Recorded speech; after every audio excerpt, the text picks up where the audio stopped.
Hey y'all, so if you remember back in October I made a very valiant attempt at doing 31 days of Halloween and I couldn't keep up with the editing, so this is one of the videos that was originally made for that area and it was made with a really bad prosthetic. So if you want to learn how to use a super cheap, maybe not very well fitted prosthetic, here we go.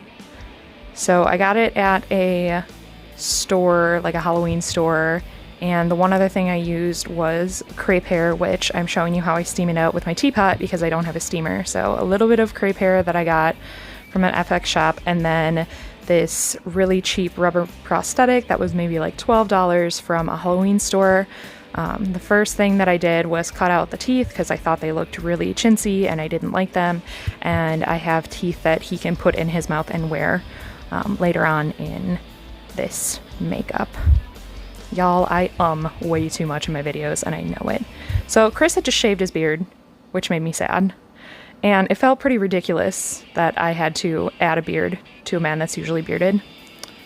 P.S. If you know neck together, you stay together. So, relationship goals.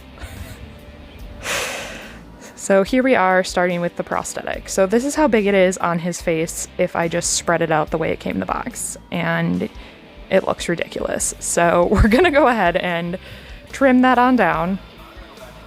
Once I've got it trimmed to the right size, I feel like he looks like, you know, that looks better. Gromit the dog. Right? But Batman. whatever. So we're gonna go ahead and start applying it. I'm not using prosthetic today just because I'm only doing this for a photo, so I'm just gonna use some latex because it comes off a little bit easier. So we're gonna go ahead, glue that nose down, make sure all my edges are nice and tight to his face. Once I've got the base down, if I do have a little bit of edging that needs to go down a little bit better, I'm gonna go back in with a Q-tip and glue down those edges a little bit better. I did struggle a little bit with this piece around the nose by his upper lip. Again, it's not fitted to him. It came as a generic piece in a box. It was like a $12 prosthetic. So our expectations are low, but with a little bit of magic, you can do anything. I have faith in you. You don't need a big budget to do FX work. This is a great way to stretch my skills and try new things. I guess I forgot that this was the one other FX product that I used out of my kit. It is 3rd degree. You mix A and B together and it gives you a nice silicone.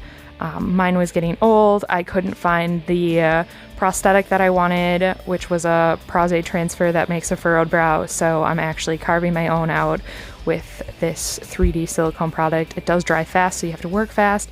So I smooth my edges, and then I'm actually using a butter knife to cut in my shape.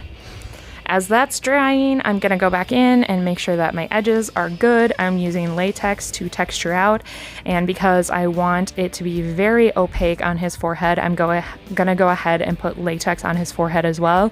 This also adds a little bit of skin texture. Once I've got everything powdered in after it is latexed, I am gonna go in and start with my colors, and I'm doing really heavy airbrush on this one, much like I would if I was working at a haunt. So I'm following the lines that I've created on his face with the prosthetic and the silicone transfer, as well as following the lines of his natural face. So you can see I'm going around his occipital bone. I'm going in and following the lines that are in that muzzle. And then I'm following the furrowed brow and the edge of his natural jaw. So I started with a yellow, now I'm going in with a brown. We can see I'm following that chin line. I'm trying to restructure his face while using the lines that I've created either 3-dimensionally or the lines that are already existent in his face. Next, I'm going in with a red. I'm having him scrunch his eyes really, really tight and then lightly airbrushing on top.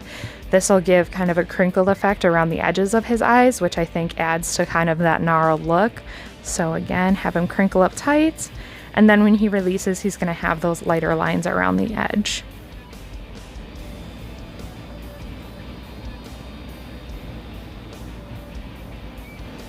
Then I'm going in with water activated paint and just doing some fine line work. I realized that I did not film the work that I did with the blood, which was just a spray blood that I sprayed on his chest. and the work I did on his hands, which was using latex to put on fake nails, again, because it only has to be done for photos, so I don't need them to stick, so I don't need to use nail glue. So I went in with some black powder around his eyes and blended out some of that, and this is the part where I'm going in with that crepe hair. So I'm adding crepe hair to create a widow's peak, and I think a widow's peak and werewolf just go hand in hand. They're such a good combination. Very classic. And then I'm going in and coming off of his eyebrows, making his eyebrows bigger, and going down the edges of his cheekbone and then across the bottom of his chin. Again, this feels so ridiculous to be adding a beard to a man that was just bearded, but we do what we do. And then to add a little bit of hair texture, I'm going in and hand painting some hairs. You can see them on his chest and under his brow. He does have those denture pieces in. I did use some spray in his hair to darken it up to match the beard. You can see some of that nail action. Put a lot of blood right in the buds of his nails. A little bit better view of those as they're coming back off. Super creepy, super gross. Again, if you guys like my content, like and subscribe. If you subscribe to my Patreon as well, you'll get early content, extra content, tips and tricks, all sorts of fun behind the scenes. So subscribe here, and if you like, find me on Patreon.